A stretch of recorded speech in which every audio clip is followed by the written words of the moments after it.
তাকে ডাকুন স্যার, তাকে ডাকুন। তোমাদের কি মাথা খারাপ হয়ে গেছে? একবার যদি সে রাঙামাটিতে ফিরে আসে, কি ধ্বংসলীলা যে চালাতে পারে কোনো আইডিয়া আছে তোমাদের? বাবা, তার জন্মের সময় সারা রাঙামাটি অন্ধকারে ছেয়ে গিয়েছিল, সমস্ত কুকুরগুলো একসাথে কেঁদে উঠেছিল। আর তখনই আমি বুঝেছিলাম এ কোনো মানব পুত্র নয়, মানবরূপী মহাদানব। কিন্তু বাবা, যে কোনো উপায় নেই, আজও তোমাকে তাকে ডাকতেই হবে। হ্যাঁ স্যার, আর দেরি করবেন না, আর কোনো চিন্তা করবেন না। তার আসার আগমনের ঘন্টা বেজে গেছে। তাকে ডাকুন স্যার, তাকে ডাকুন, ডাকুন স্যার, ডাকুন।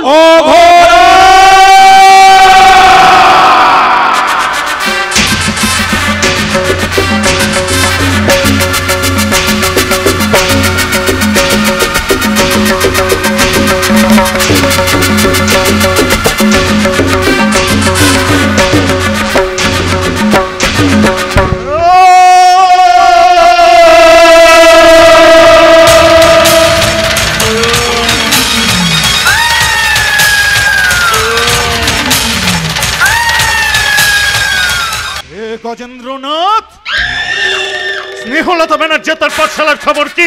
দুদিন সময় দিয়েছি, না শুনলে ভেঙে গুড়িয়ে দেবো পাঠশালা। পাঠশালা ভেঙে গুড়ানোর আগে ওই বারুদকে ভেঙে গুড়াতে হবে।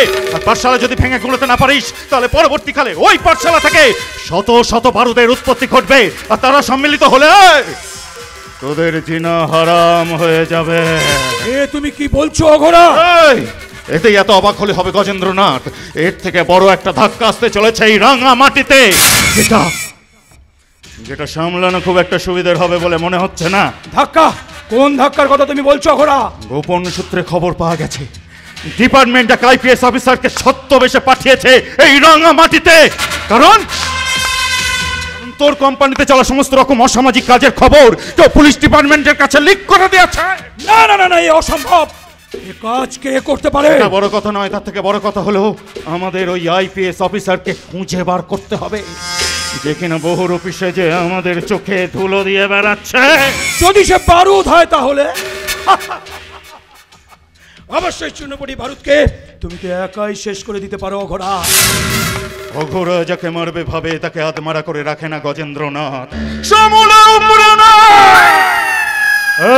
এই কথায় আছে না, পিপিলিকার পাখা গজায় মরিবার তরে। ওই বারুদের পাখা গজানোর অপেক্ষায় আছি। যেদিন উড়তে উড়তে আমার মুঠোর মধ্যে এসে পড়বে, সেদিনই হবে আমার অন্তিম দিন। বন্যী শিকার থেকে নিজেকে আড়াল করতে বারুদই হবে আমার একমাত্র ট্রাম্প কার্ড। মানে মানে মানে আনন্দমেলা বন্যী শিকার সম্মানহানি করবার জন্য খাবারের বিষ বারুদ মেশাইনি, মিশিয়েছিল এই মৃত্যুপুরীর যমরাজ অঘোরা। তুমি কেন করতে গেলে অঘোরা? কারণ সাপের নেউলে যুদ্ধ বাঁধিয়ে আমি সাপুরে হয়ে পিনি বাজাবো বলে ওরা ওদের শত্রুতা মেটানোর চেষ্টায় ব্যস্ত থাকবে। আর সেই সুযোগে আমি আমার কাজগুলোকে হাসিল করে নেব। আর আমার কার্যসিদ্ধি হয়ে গেলে ওদের দুটোকে একসাথে মেরে ফেলতে আমার বিন্দু মাত্র সময় লাগবে না। আর সেটা তখনই হবে গজেন্দ্রনাথ, যখন বন্যী শিখা নিজের ইচ্ছায় অর্ঘর গলায় মালা পরাবে। আর কিছুদিনের অপেক্ষা বন্যী শিখা, মালা যে তোমায় পরাতেই হবে, অর্ঘর গলাতেই মালা।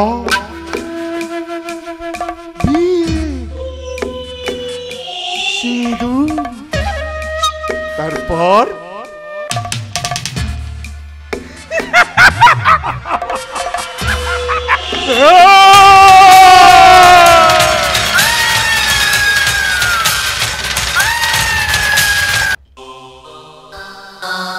তোমার কর্ম তুমি করো, লোকে বলে করি আমি। তোমায় কবে মারবো আমি জানে কে বউ অন্তর্যামী। তাহলে এইভাবে আমার চোখে ফাঁকি দিয়ে খেলা করে গেলে বন্যী শিখা, তবে এভাবে আড়ালে থাকলেই ভালো করতে। সামনে এসে যে বড্ড বড় ভুল করে ফেললে। যে কুরুক্ষেত্রে শুরু করো না কেন, জয় শুধু এই দুর্যোধনেরই হবে। প্রলয় রূপী মহাধ্বংস হয়ে আমি তোমার জীবন ছারখার করে দেব। মানব রূপী দৈত্য হয়ে তোমার বিশ্বাসে ঢেলে দেব বিষ। অন্ধকারের অগ্নিশ্বর আমি, বিশ্বাসে ছড়াই বিষ। কসাইখানার কাণ্ডারি আমি, কেউ পাই না কোনো হদিশ। কালে কেউ টেনেছ বলে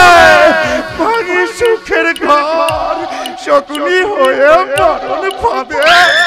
আমি এই মৃত্যুপুরীর এক এবং অদ্বিতীয় ঈশ্বর অঘোরা অঘোরা অঘোরা।